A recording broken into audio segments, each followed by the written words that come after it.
और आज हमारे साथ आज का जो हमारा टॉपिक होने वाला है वो पूरी तरह से हेल्थ से रिलेटेड होने वाला है और काफ़ी इंफॉर्मेटिव होने वाला है। तो let's meet to our doctor. नमस्ते व्यूअर्स, मेरा नाम डॉक्टर विकास त्यागी है। मैं एक फिजिकल थेरेपिस्ट हूँ और मैं एक नोएडा के प्राइवेट अस्पताल में प्रैक्टिस करता हूँ।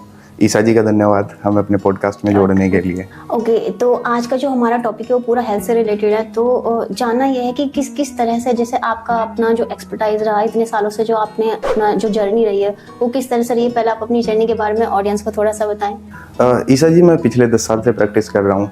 मैं फिजिकल थेरेपिस्ट हूँ। ये एक ऐसी स्ट्रीम है जिसके बारे में लोग कम चर्चा करते हैं। हम बहुत तरीके के केसेस, जैसे कि अभी हमारा एक प्रोग्राम चल रहा है, हम सेरेब्रल पैल्सी और डाउन सिंड्रोम के बच्चों के साथ में काम कर रहे हैं। हम एक स्पेशलाइज्ड ओपीडी चलाते हैं जिसमें हम स्पोर्ट्स पर्सन या स्ट्रोक जिन लोगों को हो जाता है, मतलब पैरालिसिस है, उनके लिए क्लासिफाइड ओपीडी में काम करते हैं, जिसमें हम पैरालिसिस और स्पोर्ट्स इंजरी से रिलेटेड जितनी भी हमारी कंडीशंस होती हैं उसको क्योर करने के लिए काम करते हैं। दूसरी बात कि मेरी जो स्पेशलाइजेशन रही है, मैंने काफ़ी दिन क्रिटिकल केयर में, आईसीयू में या अस्पताल के जो मल्टी स्पेशलिटी हॉस्पिटल्स हैं उनके अलग अलग विंग्स में भी काम किया है। तो मेडिकल समझते हुए हम किस तरीके से ओपीडी बेसिस पे पेशेंट्स का ट्रीटमेंट कर सकते हैं, मैं उसको थोड़ा सा समझता हूँ। अभी तो यही बोल सकता हूँ। ओके, तो हमारा जो पहला क्वेश्चन है वो सब ये सारी इंफॉर्मेशन सबसे पहले हम स्टार्ट करते हैं, हम स्टेप बाय स्टेप कवर करेंगे इसको। तो पहला हमारा टॉपिक है बच्चों से रिलेटेड, कि बच्चों का जो करंट मेंटलिटी के ऊपर क्या इफेक्ट पड़ रहा होता है इस चीज़ से, और उस चीज़ को हम बच्चों को कैसे हम अवेयर करें। बहुत सारे पेरेंट्स ऐसे हैं उनको पता है लेकिन उनको ये इसका सॉल्यूशन नहीं पता कि एग्जैक्टली करना कैसे है और उस सिम्टम्स को कैसे पहचानना है। तो आप स्टार्टिंग से, हम बच्चों से स्टार्ट करते हैं, उस हिसाब से आप देखिए, आपने बहुत अच्छी बात पूछी कि बच्चे को हेल्दी कैसे रखा जाए। उससे ज़्यादा जरूरी है कि हेल्दी बच्चा पैदा कैसे करा जाए। Most important. अब इसमें एक पॉइंट आता है कि हेल्दी बच्चा पैदा कैसे करा जाए। उसके लिए ज़्यादा जरूरी है कि अनहेल्दी बच्चों को पैदा ही मत करो। अब जैसे हम काम करते हैं डाउन सिंड्रोम में सेरेब्रल पैल्सी के बच्चों के साथ, तो कई बार ऐसा है कि हम बच्चे का गर्भ में भी पता चला सकते हैं। जैसे समय समय पर होने वाली जाँचें हैं जो डॉक्टर यूजुअली हमें बुलाते हैं कि जी अल्ट्रासाउंड के लिए आपको उतने महीने पर आना है, तो उसमें माँ की हेल्थ के साथ में बच्चे का भी देखा जाता है कि बच्चे की ग्रोथ पेट के अंदर बहुत अच्छे से हो रही है या नहीं हो रही है। जिसमें समय पर होने वाले अल्ट्रासाउंड में उसके सर का साइज लेते हैं, नोज की बोन का साइज लेते हैं, स्पाइन देखते हैं कि अच्छे से काम कर रही है, उसका जो डेवलपमेंट है वो बढ़िया से हो रहा है या नहीं हो रहा है। हार्ट देखते हैं बच्चे का, कि हार्ट में कई बार आपने सुना होगा कि बच्चे के दिल में छेद है, एएसडी होता है, एट्रियल सेप्टल डिफेक्ट। इस तरीके की कंडीशन हम कई बार हार्ट, जब बच्चा गर्भ में है तभी भी पता चला लेते हैं। अब बहुत ज़रूरी है कि एक हेल्दी बच्चे को उसकी प्रॉपर ग्रोथ के साथ में बर्थ दें, लेकिन 95% केसेस में ये होता है कि हम आइडेंटिफाई कर लेते हैं। 5% केस फिर भी ऐसे रह जाते हैं कि बच्चे के घर में कोई डिसेबिलिटी है, वो किसी खास एबिलिटी के पास में साथ में पैदा हो रहा है, नहीं भी पता चलता है। अब अगर बच्चा हेल्दी है, अनहेल्दी बच्चा पैदा हो गया है, तो फिर उसको उस तरीके से डील करेंगे। दूसरी चीज़ होती है कि जब बच्चा जिस टाइम पर बर्थ में है, कि वो प्रोसेस चल रहा है, उसको जन्म देने वाले हैं हम, वहाँ कुछ कॉम्प्लिकेशन हो सकते हैं। जैसे कि जो सामान्य बच्चा नॉर्मल डिलीवरी में अगर पैदा हो रहा है तो उसका जो एग्जिट होगा वो हमेशा हेड की साइड से होगा। यूजुअली केसेस में होता है कि बाद बीच डिलीवरी होती है कि बच्चा पैर या धड़ की साइड से पहले हो रहा है, तो उसमें बहुत ट्रेंड स्टाफ की ज़रूरत होती है, ट्रेंड डॉक्टर्स की ज़रूरत होती है। कि जब बच्चा उल्टा पैदा हो रहा है तो होता क्या है कि सामान्य बच्चे का सर सबसे बड़ा होता है। अगर एक बार हेड ने एग्जिट ले लिया है तो बाकी का जो हिस्सा उसका धड़ या टांगे हैं वो डिलीवरी आसानी से हो जाती है। उल्टा अगर बच्चा पैदा हो रहा है तो उसकी बहुत प्रोबेबिलिटी रह रही है कि हेड जो है वो वजाइनल कैविटी में रुके या अटक जाए। कई बार कोड अटक जाती है गले में, तो उसकी वजह से हाइपोक्सिक ब्रेन इंजरी हो सकती है कि उसको पूरी ऑक्सीजन दिमाग के लिए नहीं मिल रही है। एक दूसरी कंडीशन ये है। तो ये बच्चे भी सामान्य बच्चों से कुछ अलग ही बिहेवियर रहता है इन बच्चों का। फिर इसके बाद की थोड़ी सी कंडीशन पे बात करते हैं। इसमें मैं रोकूंगी आपको कि जैसे नॉर्मल डिलीवरी हो जाता है तो मोस्टली आज भी प्रेफरेंस लोग रखते हैं कि नॉर्मल डिलीवरी ही प्रेफर करते हैं जी।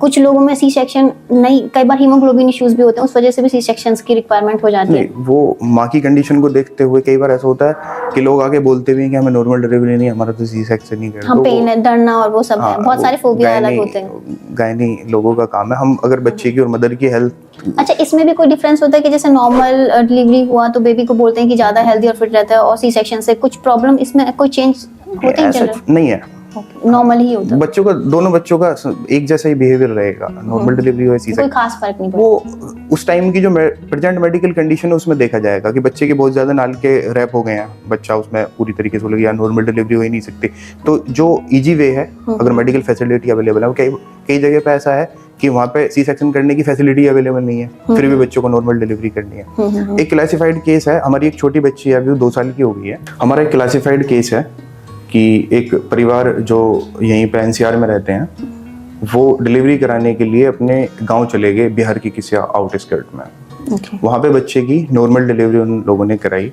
डिलीवरी के टाइम पे ये पता चला कि बच्चा जो है वो ब्रीच डिलीवरी हो रहा है, यानी कि उल्टा पैदा हो रहा है।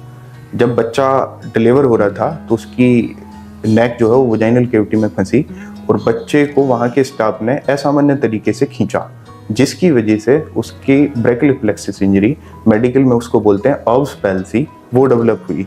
और ये अर्ब्स पैल्सी इतनी खतरनाक थी कि उसको दोनों हाथों में अर्ब्स पैल्सी हुई, यानी कि उसके ब्रैकियल प्लेक्सिस दोनों तरह से खिंच गए। अब बच्चा दोनों हाथों की अपनी ताकत गवा बैठा था। जब वो हमें केस मिला तो उस टाइम पे बच्ची 1 महीने की थी। अभी हमने काफ़ी सारा काम उसकी मसल्स को लेके और उसकी जो लाइफ स्टाइल है उसको लेके काफ़ी ज़्यादा हमने रिहैब उसका कराया है, तो भी बच्चा थोड़ा सा सामान्य हुआ है, लेकिन उसके हाथ में जो रिस्ट ड्रॉप है या और थोड़े से कॉम्प्लिकेशन है वो शायद उसके साथ में पूरे जीवन परसिस्ट करेंगे। तो इस तरीके की जो सिचुएशन अवॉइड कराने के लिए हमें डिलीवरी ऐसी जगह पर करानी चाहिए जहाँ पे सारी फैसिलिटी होगी। मान लिया कोई मेडिकल कंडीशन बनती है कि बच्चा नॉर्मल पैदा हो नहीं सकता, तो सी सेक्शन कराइए। तो इससे रिलेटेड जो अभी हमें डॉक्टर ने बताया कि जो ऐसे इश्यूज हो जाते हैं, हम उस बेबी की पिक वगैरह अगर आपको अलाउड हो तो जरूर शेयर करना जी, चाहिए। मैं बिल्कुल करूँगा, ताकि लोगों को पता चले कि एक्चुअल में कैसी प्रॉब्लम हो जाती है और थोड़ी सी लापरवाही की वजह से वो इश्यूज हो जाते हैं कई बार, तो उसको कैसे प्रिकॉशन उसकी ले सकते हैं, उसको कैसे क्योर करें। ओके, और अगला क्वेश्चन फिर बच्चों से रिलेटेड है कि जैसे आप बता रहे थे कि बच्चों की एक जो कई बार डाउन सिंड्रोम वगैरह उस नॉर्मल बच्चों में और कुछ बच्चों में कुछ होते हैं ना, कुछ हाफ पैरालाइज, और आजकल जो फोन की एडिक्शंस बहुत ज्यादा हो रही हैं उस वजह से। आपने बहुत अच्छा क्वेश्चन किया है कि छोटा बच्चा, जिस समय बच्चा 4 महीने का या 5 महीने का है, तो हम क्या करते हैं कि बच्चे को स्मार्ट बनाने के लिए हम उसको राइम्स दिखाते हैं फोन के अंदर। और टेक्निकली स्मार्ट जो चल रहा है आजकल। टेक्निकली स्मार्ट, बिल्कुल सही बोल रहे हो आप। हमें लगता है कि हमारा बच्चा तो बहुत ज़्यादा स्मार्ट है, ये राइम्स सीख रहा है, पोएम सीख रहा है। नहीं, अगर 4-5 महीने का बच्चा है तो उसको ज़रूरत होती है नेक कंट्रोल करे, अपने हाथों पे कंट्रोल आए। उसके लिए इस दुनिया की सारी चीज़ समझने वाली है, सारी चीज़ें नहीं है। मतलब उसको मेटल भी पहचानना है, वुड भी पहचानना है, पेपर भी पहचानना है, अलग अलग टाइप के टेक्सचर हैं, वो सारी चीज़ें उसके लिए उतनी इम्पोर्टेंट हैं जितनी इस समय पे राइम्स नहीं हैं। हम क्या करते हैं, जब 6 महीने का बच्चा या 4 महीने का बच्चा अपनी नेक पे कंट्रोल कर रहा है, अपने ट्रंक पे कंट्रोल कर रहा है, हम उस टाइम पे उसको पिलो के सहारे से भी बैठाते हैं। कई बार मैंने देखा, ये एक तरीके का पता नहीं फोबिया है मदर्स के अंदर या पेरेंट्स के अंदर भी बोलूंगा, कई बार फादर भी करते हैं कि पिलो से बच्चे को बिठाया, नेक कंट्रोल बच्चे का है नहीं, उसकी नाड़ झूम रही है, और उसको हमने सामने टैब में या लैपटॉप में, मोबाइल में बहुत लोग, मोबाइल हर किसी के हाथ में, मोबाइल आजकल मदर्स भी एंगेज हो जाती हैं, बच्चों को फोन दिया और उसके बाद में वो अपने अपने कामों में एंगेज हो गई। ये भी एक रीजन है कि न्यूक्लियर फैमिली में रहते हैं कि फादर को ऑफिस जाना है, मदर को बहुत सारे काम है, तो इजी वे होता है कि बच्चे को कहीं पे बिठाओ और उसके सामने मोबाइल खोल के रख दो, बच्चा उसमें एंगेज हो जाएगा लंबे टाइम के लिए। इस वजह से बच्चों की कई बार जो मैंने पर्सनली नोटिस किया है कि बच्चे बोलने में उनको बहुत टाइम लगने लगा है। पहले के बच्चे मतलब हमारे टाइम पे हम अपना बता सकते हैं कि बहुत जल्दी वोकैब्युलरी इंप्रूव होती थी, क्लियरिटी होती थी बात करते। अगर आपने 4 साल से लेके 3 साल तक बच्चे को बहुत ज्यादा मोबाइल दिखाया है तो उसकी क्रिएटिविटी बहुत पुअर, रीजनिंग बहुत पुअर, और एक होती है कोग्निटिव हेल्थ, वो बहुत ही ज्यादा, मतलब हमारी ऑडियंस को थोड़ा नॉर्मल लैंग्वेज में बताएं चीजों को समझने के लिए, मतलब उसकी तर्क शक्ति एकदम बच्चे की 0 रहेगी। बच्चा कई बार जब 3 साल से ऊपर होता है तो उसके बिहेवियर में एग्रेशन आप नोट करोगे, बच्चा बहानेबाजी करेगा। उसका रीजन ये है कि जो सोसाइटी है उससे वो हटा हुआ है, और बहुत सारी चीजें जो हैं, जैसे ये एक एडिक्शन है, ये बड़े लोगों में भी एडिक्शन है, तो बच्चे में तो ज्यादा ही हो जाता है। यहाँ पर मैं आपको सॉरी रोकूंगी, लेकिन मदर्स के आजकल मदर्स खुद बताती है सामने से कि हमारा बच्चा खाना ही नहीं खाता जब तक हम उसे हाथ में फोन नहीं देते। बहुत अच्छी बात। लेकिन ये फोन देने की जो हैबिट है, ये कहीं ना कहीं मदर से स्टार्ट हुई है। देखिएगा, जब हम डाइजेशन की या डाइजेस्टिव सिस्टम की बात करते हैं तो ये सिस्टम स्टार्ट हो जाता है हमारी ओरल कैविटी से, मतलब हमारे मुंह से। जब हम एक बाइट लेते हैं तो सलाइवा जो है हमारा मुंह रिलीज करता है। अब इसमें होता ये है कि बच्चे का जो कॉन्शियस माइंड है वो मोबाइल के साथ काम कर रहा है। बहुत सारी माँ ये बोलेंगी कि हमारा बच्चा है ना, ये खाना नहीं खाएगा जब तक हम इसे मोबाइल नहीं दिखाएंगे। ये होता है ना, ये बहुत हो रहा है, बहुत ज्यादा हो रहा है। हमारी ऑडियंस हाँ, बहुत आसानी से कनेक्ट करेगी इस चीज से। अगर ऐसा कर रहे हैं तो आप ये समझ लो कि बच्चे के जो टेस्ट है, जो खाने का जो एंजॉय करना चाहिए उससे, आप बच्चे को उससे भी वंचित कर रहे हो। सबकॉन्शियसली बच्चा खाना खा रहा है, वो खाने का टेस्ट नहीं ले रहा है। 3 साल 4 साल होते होते आप ये नोटिस करोगे कि बच्चा ये बोल रहा है कि उसको खाना ही नहीं खाना। आप उसकी तरफ, वो मोबाइल देख रहा है, आप उसकी तरफ बाइट लेके जाओ, बच्चा अपना मुंह हटा लेगा। उसका रीजन ये है कि बच्चे ने अपनी ग्रोथ के साथ में, जो बहुत इंपॉर्टेंट है कि उसको टेस्ट पता चलना चाहिए चीजों का, उसने वो लिया ही नहीं है। और अभी रियल टेस्ट भी बच्चे बहुत अवॉइड करने लगे। मतलब कि जैसे नॉर्मली होता है ना, जैसे शुगर का भी एक बहुत इंपॉर्टेंट रोल प्ले होने लगा चॉकलेट्स के थ्रू, क्योंकि बच्चों को चॉकलेट्स बहुत ज़्यादा अच्छी लगती हैं। और उसकी वजह से भी कई बार बच्चों को होता है कि मैंने पर्सनली देखे हैं ये केसेस कि उनका बच्चा सिर्फ मिठाई खाना पसंद करता है, और कुछ बच्चे हैं वो सिर्फ सॉल्टी ज़्यादा, और वो उस तरीके से चीज़ें डिजाइन करी जाती हैं कि वो बच्चों को ज़्यादा स्वादिष्ट लगें। इसमें बहुत सारे प्रिजर्वेटिव वाली चीजें हैं, वैसे वो नहीं खिलानी चाहिए। बहुत सारी मिल्क में ऐड करके चीजें देते हैं हम अपने बच्चों को। उनके एड्स देखते हैं कि बच्चे की ग्रोथ बहुत ज्यादा तकड़ी हो जाएगी, वो कुछ नहीं होता। हाँ, वैसा नहीं होता है। तो अगर हम छोटे बच्चे को मोबाइल दिखाते हुए खाना खिला रहे हैं तो आप व्यूअर्स एक चीज समझ लेना कि हम बच्चे को जो खाने का टेस्ट है उससे भी वंचित कर रहे हैं। और ये इसलिए मैं बता रहा हूँ कि जो पहला बाइट हम मुंह में देते हैं तो अपनी ओरल कैविटी का काम होता है कि उसमें इनफ सलाइवा ऐड करे खाने के अंदर। बच्चा क्या है कि सबकॉन्शियसली खाना खा रहा है तो वो इनफ सलाइवा ही ऐड नहीं कर रहा है खाने में, उसकी वजह से उसका डाइजेशन पुअर होगा। डाइजेशन पुअर होगा तो बच्चा दोबारा खाने की डिमांड ही नहीं करेगा, उसके पेट के इशू लगे रहेंगे और धीरे धीरे करके बच्चे का मन जो है वो खाने से हट जाएगा। ओके, तो इसमें जो अभी जो इम्पोर्टेंट एडवाइस है वो व्यूअर्स को क्या होनी चाहिए कि बच्चों को इन चीज़ों से कैसे उनका एडिक्शन कम कर दिया जाए। मीन्स कि अभी उतना तो ज़्यादा पॉसिबल नहीं है कि हर बच्चा, आप किसी भी घर में जाके देखो, जिस भी घर में बच्चे होते हैं, फ़ोन टीवी ये कंटिन्यू चलेगा, या तो फ़ोन या तो टीवी या तो कार्टून। उनकी फिजिकल एक्टिविटी पूरी तरह से काफ़ी हद तक स्टॉप हो गई है। अब जैसे एनसीआर में ठंड हो गई है तो यहाँ पर बच्चा थोड़ा भी बाहर जाएगा तो उसको सर्दी हो जाती है। जब से कोरोना वायरस के इश्यूज हुए उसके बाद से बहुत सारे इश्यूज वैसे भी बहुत आए हैं। हाँ, कि हम अपने बच्चों को यूजुअली बाहर नहीं भेजते खेलने के लिए, तो कोरोना से डर जाएं, सर्दी से डर जाएं, इस तरीके की बात। तो जो हमारी ऑडियंस हैं और जो मदर्स हैं जो अपने बच्चों के लिए जो वेट कर रहे होंगे जानने के लिए कि ये प्रॉब्लम्स तो सब पता है लेकिन इसका सॉल्यूशन क्या है। देखिए, मैं एक बात बताता हूँ, हम लोग 70% लोग भारतीय जो है वो चीन के बनाए हुए मोबाइल यूज करते हैं। ठीक है, चीन के अंदर सख्त कानून है, अगर आप अपने बच्चे को 3 घंटे से ज्यादा, हफ्ते के अंदर बात कर रहा हूँ मैं, 7 दिन के अंदर 3 घंटे से ज्यादा अगर बेबी कंटेंट दिखाते हैं जिसमें राइम्स हैं, कार्टून्स हैं, वो आपकी आईडी ब्लॉक कर देंगे। ओके। और अगर आपने किसी दूसरी डिवाइस पे या कुछ और जुगाड़ बढ़ा के या किसी और तरीके से दिखाने की कोशिश करी, आपके अगेंस्ट कंप्लेंट हो जाएगी। चीन पूरी दुनिया को मोबाइल दे रहा है, चीन के बच्चे मोबाइल नहीं चला रहे हैं। उनका तो हैमर वगैरह खुद दे के बच्चों से बोलते हैं कि मोबाइल तोड़ दो। हाँ, फिजिकल एक्टिविटीज इस तरीके की रील्स देखी हैं कि वो बच्चे को मोबाइल देते हैं, बोलते हैं कि इसमें हैमर मारो और तोड़ दो।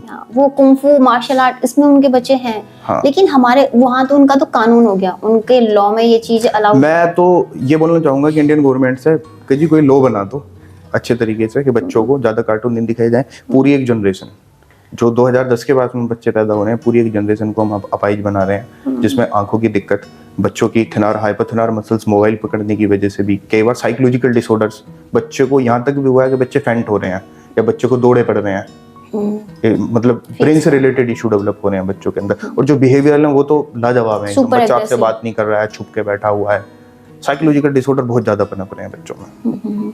तो इसका अभी मुझे सॉल्यूशन फिर भी ऑडियंस को एज ए फिजियोथेरेपिस्ट मैं एक ही बात बताऊंगा, अगर बच्चे को आपको घर में भी रखना है, मान लिया बाहर कोविड है, बाहर बहुत ज्यादा सर्दी है, 2 साल का बच्चा स्टार्ट हो जाता है, उसको कलर बड़े पसंद होते हैं, आप पेपर और कलर बच्चे को दीजिए, उसे ड्राइंग कराइए, पजल गेम होते हैं वो कराने हैं, और दूसरे बच्चों के साथ में उनको इंटरेक्शन करने दें, दूसरे बच्चों के साथ में वो खेलें। बहुत ज़रूरी होता है कि बच्चा अगर दूसरे बच्चों के साथ खेलता है, अपनी एज ग्रुप के बच्चों के साथ, तो वहाँ से बहुत सारी चीज़ें लर्न करता है। जैसे कि एक कंपटीशन बच्चे के अंदर आता है, या जीतने की एक चाहत होती है, दूसरे बच्चों के साथ में खेल रहा है कि उसको विन होना है, उसको विनर बनना है। तो अगर आप मोबाइल दे रहे हैं तो आप ये समझ लेना कि इस तरीके की कोई भी वैल्यूज आप बच्चे के अंदर नहीं डाल रहे हैं। ओके, पेरेंट्स से रिक्वेस्ट है सब पेरेंट्स के साथ में कि आप अपने बच्चों को बेटर करने के लिए सबसे पहले आपको खुद स्टेप लेने पड़ेंगे। अपने बच्चों को फिजिकल एक्टिविटीज़ के साथ में एंगेज रखें। अपने आप को काम हमेशा होते रहते हैं, सारी मदर्स का ये कि मुझे काम खत्म करना, काम ही नहीं खत्म होते और वो चलते रहते हैं। तो बच्चों की हेल्थ और उनकी मेंटल हेल्थ से रिलेटेड जो इन्फॉर्मेशन दे सकते थे हमने वो दी है, और आप प्लीज़ अपनी लाइफ में इस चीज़ को ऐड ऑन करें कि बच्चे को फिजिकल एक्टिविटीज़ में ज़्यादा एंगेज रखें। उनको करने दें जो कलर्स वगैरह जो उनकी क्रिएटिविटी को इनहेंस करे। फ़ोन से जितना हो सके दूर रखें, और ये टीवी के साथ में हाँ हमारा पॉडकास्ट जरूर देखें ताकि आपको ये इन्फॉर्मेशन पूरी मिल जाए। मैं एक चीज़ और ऐड करनी चाहूँगा जी। मेरे मेडिकल के टाइम पे एक टीचर एक स्टोरी सुनाते थे जी। तो वो बताते थे कि हम अपनी कोई कार किसी मैकेनिक के पास लेके जाते हैं। मैकेनिक क्या करता है, कार के इंजन को पूरी तरीके से खोल देता है और उसमें जो भी प्रॉब्लम है उसे आइडेंटिफाई करता है, प्रॉब्लम को ठीक करता है, देन फिक्स द इंजन, और आपकी कार एकदम स्मूथ चलने लगती है। तो कई बार हमारा परसेप्शन ये होता है कि यार ये मैकेनिक जो है ना, इसके सामने अच्छे इंजीनियर भी फेल हैं। अब मैं यहाँ पे आपको करेक्ट करना चाहूँगा कि जो इंजीनियर होता है ना, उसका काम इंजन को खोल के बांधना नहीं है, उसका काम है इस इंजन को डिजाइन करना। तो हम क्या कर रहे हैं कि हम अपने बच्चों को मैकेनिक बना रहे हैं कि वो मोबाइल बहुत अच्छा चलाता है, ऐसे नहीं होता।